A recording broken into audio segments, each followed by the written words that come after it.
if you can. Sure. My name's George Crolly. I'm a lieutenant with Springfield Police Department.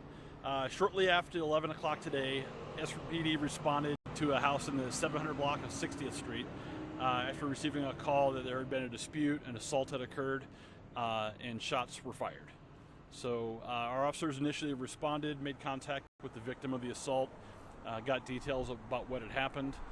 Based on the time frame of the assault occurring and when the shots were fired, we had reason to believe that the perpetrator of the assault was inside the house and had fired the firearm inside the house.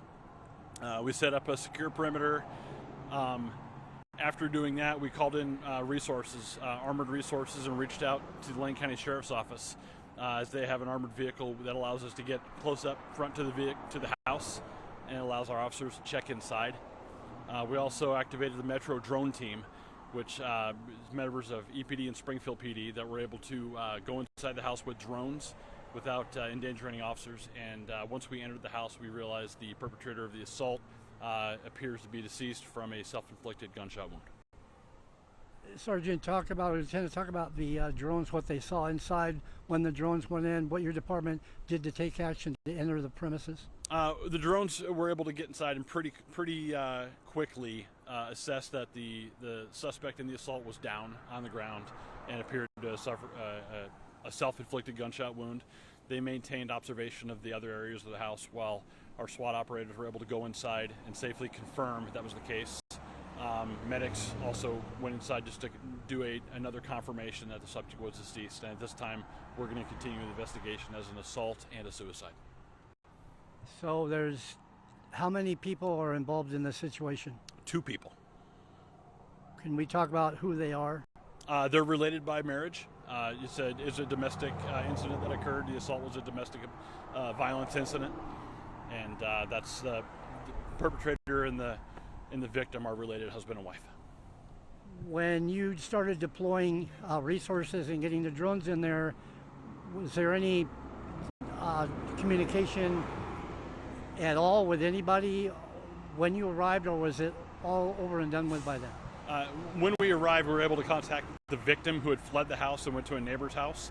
That was the extent of our interactions. We had no communication with the suspect. By the time we got there, it appears he had already committed suicide. And can we talk about the victim and where the victim ended up? You said at a neighbor's house?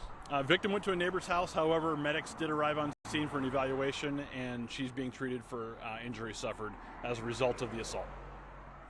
What are those injuries life-threatening? What do we know? They're not life-threatening. I don't know the extent of the injury. So I was out here myself for a majority of the call, and I haven't had the chance to speak with the investigating officer from that, but it is not a life-threatening injury. When we arrived on scene, sir, we had video of the armored truck coming in. They deployed. Talk about what they did. They went up right to the front of the house. And what did they do? They got out and they tried to, well, they didn't communicate, but they tried to make entry? The front door was open, so we didn't have to force any entry. It's a matter of when that armored vehicle up there, it's providing lethal cover in case officers have to go inside. So when the drones go inside the house, they may find a myriad of things inside of there, including the suspect armed with a firearm prepared to assault an officer. If that's the case, we want our personnel in that armored vehicle able to respond to that if that were the case, and provide any cover for any officers that need to respond and deal with the person. However, once we confirmed that the person was deceased, we didn't need to have that piece of armor there anymore, and that's why it's since departed. Any preceding issues at this residence from earlier that could be used for any investigation today? I'm not aware of any calls for service. However, as part of the investigation today, detectives are responding, and they will communicate with the victim and find out if there is a history of any kind of domestic violence incidents, assaults, disputes in general that may have led up to what happened today, but that's literally being investigated as we speak. This unfolded pretty fast. Your department was on scene. What other resources did you get from other departments assisting you? Well, it was very helpful to have, first of all, EPD come over as part of the Metro drone team to offer drone assistance to our drone operators. They constantly are switching out, trying to relieve each other so different drones can fly in and check that area out, as well as maintain an OP overhead in case the suspect were to flee. Secondary is Lane County Sheriff's Office. We have a great partnership with them as well. They have armor. They're able to provide an armored vehicle that can get us close up front of the house to provide cover for our officers or anybody else for that matter if they need it. That's a piece of equipment we don't currently have. Did you have any neighbors call you? Who called in the 911 call? How did 911 find out about it? The victim fled to a neighbor's house and called 911 from there. Can you tell us what the victim said to 911? I don't have the details, so I don't want to be wrong, give you the wrong information, except to report that a dispute had occurred and she'd been assaulted. And that's when officers got there, they got more information from her, but I don't know the initial details that she provided. And then the person who fired the shot is deceased? Is deceased and is her spouse. And they're by marriage? Yes. And she was taken to a local hospital with we don't know what kind of injuries. Non-life-threatening injuries. Can the public help in any way in terms of what they saw, what they might have seen that led up to this? At this point, we're not releasing information on names, so it's going to be difficult for the public to give any kind of insight. However, all I would say is just in regards, vaguely speaking, to domestic violence.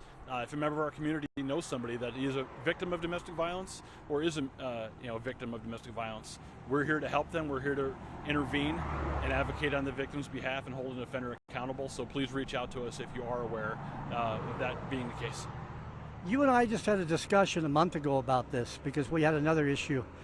Are we seeing a number of these type of incidents occur that have developed in the last few weeks since you and I talked about that? I wouldn't say there's been an increase. Domestic violence is unfortunately a very steady problem in our community for various reasons and factors. Sometimes they escalate to a level where a firearm's introduced and a tactical unit has to be deployed. Other times it's simply a patrol response in which we're able to determine if an assault had happened and be part of that intervention. But I would say it's pretty steady. It hasn't been really a noticeable uptick in that type of thing. Anything that you can add that we need to know about, that our viewers need to know about in terms of this incident today? I can tell you we appreciate the public's assistance with staying out of the area when we park patrol vehicles in an intersection. It's to keep our members, our community safe and keep them from entering an area. We just greatly appreciate when the public sees that and notices, hey, I better not be here, and go to another safe place. We're doing that in their best interest to keep them safe, so I appreciate it. Anytime they see that, just keep in mind that's our goal. Anything